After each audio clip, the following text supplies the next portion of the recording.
बिस्मिल्लाहिर्रहमानिर्रहीम। अस्सलाम वालेकुम स्टूडेंट, उम्मीद है कि आप खैरियत से होंगे। आज से हम क्लास 10th कंप्यूटर साइंस के लेक्चर स्टार्ट करने जा रहे हैं। चैप्टर नंबर 1 है और चैप्टर का नाम है प्रोग्रामिंग टेक्निक्स। तो उसमें जो टॉपिक है वो है प्रॉब्लम सॉल्विंग। इससे पहले कि हम प्रॉब्लम सॉल्विंग के मतलब जानें, सबसे पहले हम वर्ड प्रॉब्लम को समझते हैं कि प्रॉब्लम का मतलब क्या है, प्रॉब्लम की डेफिनेशन क्या है। The word problem come from the Greek word प्रॉब्लेन।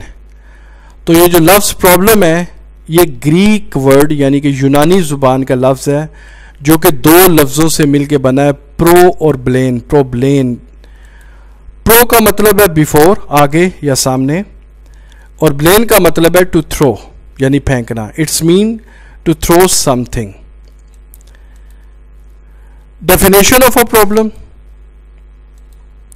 A problem is any situation that occurs that is unexpected or prevents something from occurring. एक जनरल डेफिनेशन, आम जिंदगी में हम प्रॉब्लम से क्या मुराद लेते हैं, उससे मुराद मिलेगा अ problem is any situation. Problem से मुराद हम एक ऐसी हालत या एक ऐसी सिचुएशन है दैट अकर्स, जो वकूअ पज़ीर हो जाए, दैट इज अनएक्सपेक्टेड, जो हमारी तवक्को के उलट, यानी कि हम कुछ एक्सपेक्ट कर रहे थे और हो गया कुछ, तो हम कहते हैं जी प्रॉब्लम हो गई। या प्रिवेंट समथिंग फ्रॉम अकरिंग, हम कुछ करना चाह रहे थे लेकिन कोई चीज़ हमें वो करने से रोक देती है, तो हम कहते हैं ये प्रॉब्लम होगी। तो ये एक जनरल डेफिनेशन है प्रॉब्लम की। अब हम आते हैं साइंटिफिक पॉइंट ऑफ व्यू से कि प्रॉब्लम की डेफिनेशन क्या है।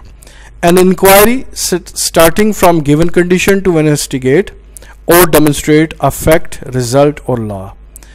कि साइंस में क्या होता है कि इंक्वायरी हम करते हैं किसी भी चीज़ पे मतलब, अगर हमने कोई इन्वेस्टिगेट करना तो सबसे पहले इंक्वायरी स्टार्ट होती है कि हम उस गिवन कंडीशन के अंदर इन्वेस्टिगेट करते हैं, उसके फैक्ट्स जानते हैं, एक हाइपोथेसिस, एक मफरूज़ा कायम करते हैं, फिर उस पर एक्सपेरिमेंट करते हैं और उस एक्सपेरिमेंट को हम बार बार रिपीट करते हैं। जब वो एक्सपेरिमेंट बार बार रिपीट होने के बाद सेम रिजल्ट देता है तो उसके बाद उसको हम लॉ या थ्योरी की शक्ल में पेश कर देते हैं। तो same is the case with the problem in computer. जब हम कंप्यूटर की ज़ुबान में या कंप्यूटर साइंस में प्रॉब्लम से डिफ़ाइन करते हैं तो प्रॉब्लम से मुराद हम लेते हैं कि किसी भी चीज़ को कंप्यूटर लैंग्वेज में ट्रांसलेट करके उसका एक प्रोग्राम बना के कंप्यूटर पे चलाना। यानी आसान लफ्ज़ों में हम कह सकते हैं कि किसी भी चीज़ की प्रोग्रामिंग लैंग्वेज में कोडिंग करना, उसका प्रोग्राम बनाना, that is called the problem solving. Problem solving क्या है, अब हम इसको डिफाइन करते हैं। Problem solving is a process to identify a problem and finding the best solution of it. Problem solving एक अमल है, एक प्रोसेस है टू आइडेंटिफाई अ प्रॉब्लम, जिसमें हम एक प्रॉब्लम को आइडेंटिफाई करते हैं, प्रॉब्लम की निशानदेही करते हैं, and find the best solution of it, और फिर हम इसका बेहतरीन हल तलाश करते हैं। Problem solving is a skill that can be developed by following a well organised approach. Problem solving एक स्किल है that can be developed by following a well organised approach, जो कि हम एक मुनज़्ज़म तरीके से, एक ऑर्गेनाइज तरीके से उसको हल करते हैं। अब इसका मतलब क्या है कि मतलब ये है कि इसमें हम स्टेप वाइज चीज़ प्रॉब्लम को छोटे छोटे हिस्सों में तोड़ते हैं, स्टेप उसके करते हैं, और उन स्टेप को एक एक करके जब हल करते हैं तो हमारे पास प्रॉब्लम का सलूशन आ जाता है। Problem solving is the main task of computer which is the job of a computer programmer. अब प्रॉब्लम सॉल्विंग किसका काम है? ये कंप्यूटर प्रोग्रामर का है। कंप्यूटर प्रोग्रामर ने जो भी प्रॉब्लम होगी उसको लैंग्वेज में ट्रांसलेट करना है, कंप्यूटर की लैंग्वेज में, और देन फिर उसका प्रोग्राम बनाना है। That is called the solving of a problem. तो ये कंप्यूटर प्रोग्रामर का मेन जॉब है, काम है कि उसने प्रॉब्लम को सॉल्व करना है। Programmer must understand how a human solves a problem, then translate into a set of instruction in a programming language that a computer can understand and execute।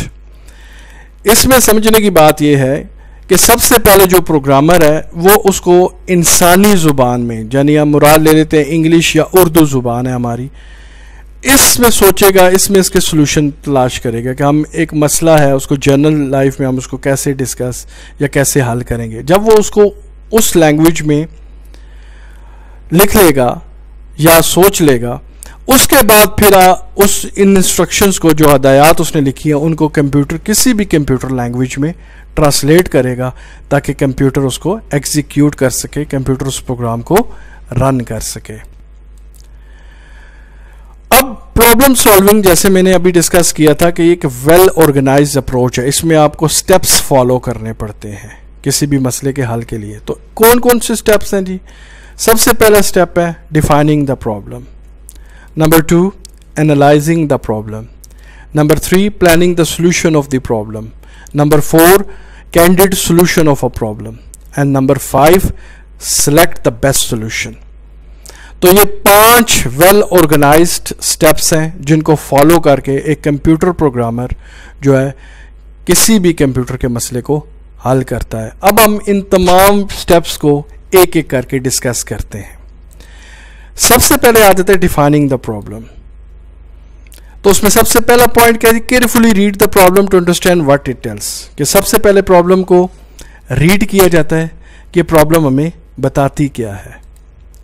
Find out what the problem asked to do. फिर हम ये तलाश करते हैं कि problem हमसे क्या demand करती है, हमें क्या कहती है। What information can be obtained from the problem. जो प्रॉब्लम जिसे हम अंडरस्टैंड करने की कोशिश कर रहे हैं, इससे हमें क्या इंफॉर्मेशन मिलती है। What is required to be calculated at the solution of the problem. और हमें इसकी कैलकुलेशन के लिए, यानी कि इस प्रॉब्लम के हल करने के लिए हमें किस किस्म की कैलकुलेशन करनी पड़ेगी, क्या क्या कैलकुलेट करना पड़ेगा। एग्जाम्पल से हम समझते हैं। प्रॉब्लम नंबर 1 है, a person is unhappy with a product और सर्विस ही और she has bought from a company. एक मिसाल दे रहा हूं मैं आपको कि प्रॉब्लम नंबर 1 हमें क्या है कि एक बंदा है जो कि एक कंपनी से नाखुश है, जो चीज़ उसने उससे ख़रीदी है उससे वो नाखुश है। अब ये आपको प्रॉब्लम क्लियरली अंडरस्टैंड कर गए कि प्रॉब्लम क्या है। The statement define the problem clearly. आप इस प्रॉब्लम को समझ गए होंगे कि एक शख्स है जो कि उसने एक चीज़ खरीदी है और वो उससे मुतमईन नहीं है। अब इसका सलूशन आसान है, हम आसानी से इसका सलूशन ढूंढ सकते हैं। तो ये किस किस्म की प्रॉब्लम है? Basically it is a general type of a problem. ये एक आम general type of a problem है। इसी को हम मज़ीद क्लियर करने के प्रॉब्लम नंबर 2 डिस्कस करते हैं। Finding sum and average marks of a students.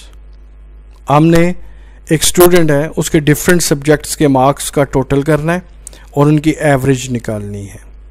अब हमें ये प्रॉब्लम समझ आ गई। प्रॉब्लम क्या है जी? हमने मार्क्स का टोटल करना है और उनकी एवरेज निकालनी है। तो ये किस किस्म की प्रॉब्लम है? ये एक न्यूमेरिक प्रॉब्लम है, यानी हमें किस किस्म का इसमें डाटा चाहिए होगा? हमें न्यूमेरिक डेटा, नंबर्स चाहिए होंगे। नेक्स्ट नंबर 2 स्टेप आता है analysing the problem. The programmer investigates the problem and gather as much information as possible to find a solution. तो जो प्रोग्रामर है वो उस प्रॉब्लम को मज़ीद इन्वेस्टिगेट करता है, उसको मज़ीद उसमें यानी कह लें कि तलाश करता है, उसमें मज़ीद क्या क्या वो इन्फॉर्मेशन ले सकता है इसके सलूशन के लिए। अब जब वो इन्वेस्टिगेट करेगा तो किन किन क्वेश्चंस को वो ज़हन में रखेगा। Number 1, is it possible to solve the problem on a computer. क्या जिस प्रॉब्लम को मैं हल करना चाह रहा हूँ, क्या वो पॉसिबल है कि कंप्यूटर पे वो उसका हल हो सकता है। What is to be done to find the solution of the problem. क्या करना पड़ेगा ताकि हमें इस प्रॉब्लम का सॉल्यूशन मिल सके। What are the inputs and what output is required. हमें क्या क्या इनपुट्स चाहिए होंगी और क्या हमारी आउटपुट होगी। How many solutions are possible. जिस प्रॉब्लम को हम हल करने जा रहे हैं इसके कितने सॉल्यूशन है, क्या एक सॉल्यूशन है या एक से ज़ायद सॉल्यूशन है। What solution is the best and why. और जो उसका हल है, जो सॉल्यूशन है, वो कौन सा बेहतर है और क्यों बेहतर है। How solution will be implemented.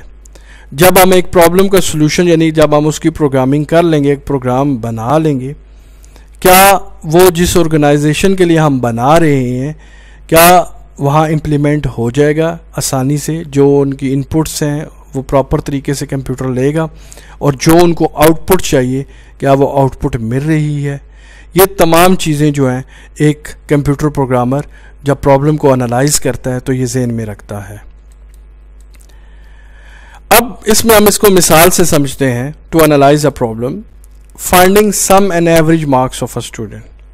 अब आप देखें कि अगर हमें एक प्रॉब्लम दी गई है, यानी क्वेश्चन दिया गया है, जिसे हम प्रॉब्लम भी कह सकते हैं कंप्यूटर, क्योंकि उसको हमने कंप्यूटराइज करना है कि ये हम सम और एवरेज जब फाइंड करना चाहते हैं एक स्टूडेंट को, हमने इसका एक प्रोग्राम बनाना है। फ़र्ज़ करें ये प्रॉब्लम है, तो हमें क्या कुछ करना पड़ेगा, हमें क्या चीज़ें चाहिए होंगी, इसके लिए हमें किस किस्म का डाटा चाहिए होगा।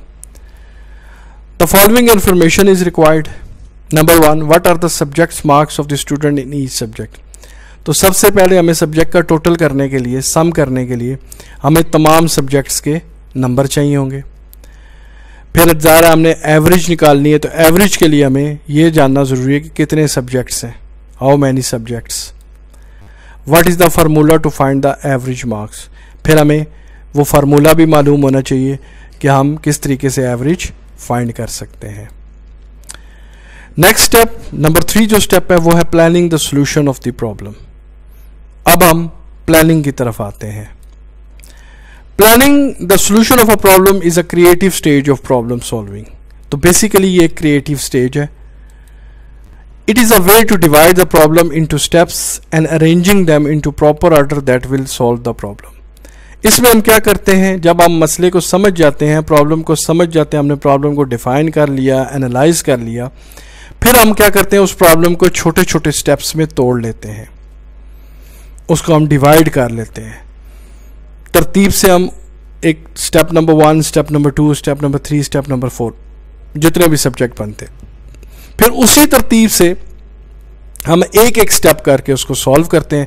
जब तमाम स्टेप सॉल्व हो जाते हैं तो इसका मतलब हमारी प्रॉब्लम भी सॉल्व हो जाती है। तो बेसिकली प्लानिंग में क्या होता है कि हम प्रॉब्लम को स्टेप्स में डिवाइड कर लेते हैं। Example, to solve the problem finding the sum and average marks of a student. इसकी वही जो पिछली मैंने मिसाल दी कि हम एक स्टूडेंट के मार्क्स का सम और उसकी एवरेज फाइंड करना चाहते हैं। All subjects marks are to be added together to find the sum of all marks. तो सबसे पहला हमने इसको स्टेप में तोड़ना है कि पहला स्टेप हमने क्या करना है कि तमाम जो सब्जेक्ट्स के मार्क्स हैं वो हमने ऐड करने हैं। The sum is to be divided by the total number of subject to find the average. फिर अगर हमने एवरेज फाइंड करनी है तो जो भी हमारे पास उन सब्जेक्ट का टोटल आया, सम आया, उस पर हमने टोटल नंबर ऑफ सब्जेक्ट्स को डिवाइड कर दिया तो हमारे पास एवरेज आ जाएगी। तो इसमें हमने देखा कि इस मसले को, यानी कि finding the sum and average of a student, तो हमने इसको 2 स्टेप्स में डिवाइड कर लिया। पहले स्टेप्स में हमने क्या किया कि तमाम सब्जेक्ट्स के मार्क्स का टोटल किया, यानी सम किया। फिर हमने क्या किया, उस सम को, उस टोटल को डिवाइड कर दिया नंबर ऑफ सब्जेक्ट्स पे, तो हमारे पास एवरेज आ गई। अब नेक्स्ट स्टेप जो आता है हमारे पास वो है candidate solution of a problem. All the possible solution of a problem that produce correct result are called candidate solution. एक मसले को, एक प्रॉब्लम को हल करने के लिए जितने भी सॉल्यूशन, पॉसिबल सॉल्यूशन होते हैं उनको हम कैंडिडेट सॉल्यूशंस कहते हैं। यानी एक मसले को, एक प्रॉब्लम को हल करने के लिए ज़रा एक से ज़्यादा सॉल्यूशन हमें मिल सकते हैं। उन तमाम सॉल्यूशंस जो एक ही तरह का रिजल्ट दें उनको हम कैंडिडेट सॉल्यूशंस कहते हैं। In order to find candidate solution of a problem, the programmer has to look different method to solve the problem and come up with the several solutions. अब कैंडिडेट सॉल्यूशन को find करने के लिए तो programmer जो है वो मुख्तलिफ मेथड अप्लाई करता है। ज़रा एक मसले को हल करने के लिए बहुत सारे मेथड यूज़ होते हैं, तो हर मेथड को अप्लाई करने के बाद जब रिज़ल्ट हर एक में सेम आता है, उसका सॉल्यूशन सेम आता है, तो हम कह सकते हैं वो कैंडिडेट सॉल्यूशंस है। नेक्स्ट और लास्ट स्टेप, जब कैंडिडेट सॉल्यूशंस यानी बहुत सारे सॉल्यूशंस हमें एक प्रॉब्लम के मिल जाते हैं, तो उसके बाद हमने सिलेक्ट करना होता है सबसे best solution. After finding the candidate solution only one solution can be selected. तो ज़रा हमें सिर्फ एक सॉल्यूशन का इंतखाब करना होता है। The selection of the final solution should be based on the following criteria. तो किस बेस पे, किस चीज़ को आप ज़हन में रखकर एक फाइनल सॉल्यूशन ले सकते हैं कि बहुत सारे सॉल्यूशंस उस मसले के हैं हमारे पास, उस प्रॉब्लम के बहुत सारे सॉल्यूशन हमारे पास हैं, लेकिन हमने उनमें से एक मसले को सिलेक्ट करना है, इंतखाब करना है। तो वो उसके लिए हमें क्या क्या चीज़ें ज़हन में रखनी है, तो 3 चीज़ों को हमें मद्देनज़र रखना पड़ता है। तो सबसे पहली चीज़ speed, selection of programming language that runs the program fast and speedly. तो प्रोग्रामर को सबसे पहले वो प्रोग्रामिंग लैंग्वेज सेलेक्ट करनी होती है जिसमें वो जब प्रोग्राम बनाएगा तो वो कंप्यूटर पे तेज़ चले और स्पीडली चले। Number 2, cost effective implementation of a solution. जो प्रोग्राम वो बना रहा है वो ज़्यादा महंगा ना हो, उस पर ज़्यादा कॉस्ट ना आए। Number 3, complexity, the selection solution should not be complicated. तो जो सॉल्यूशन उसने सेलेक्ट किया है प्रोग्रामर में वो ज़्यादा कम्प्लेक्स नहीं होना चाहिए, पेचीदा नहीं होने, उसमें बहुत ज़्यादा स्टेप्स इतने ज़्यादा नहीं होने चाहिए कि वो आपस में कंफ्यूज करें, मिक्स अप हो। तो लिहाजा वो एक सिंपल सा प्रोग्राम होना चाहिए, कास्ट इफेक्टिव होना चाहिए और स्पीड से वो रन करे। तो ये तमाम चीज़ें ज़हन में रख कर बेस्ट सॉल्यूशन की तरफ जाया जाता है। तो स्टूडेंट, उम्मीद है आपको हमारा आज का लेक्चर पसंद आया होगा। अगर कोई चीज़ आपको समझ नहीं आई तो नीचे कमेंट्स में लिख के आप दोबारा पूछ सकते हैं। इंशाल्लाह नेक्स्ट वीडियो के साथ फिर हाजिर होंगे। हमारे चैनल को सब्सक्राइब करें और लाइक करें। Thank you.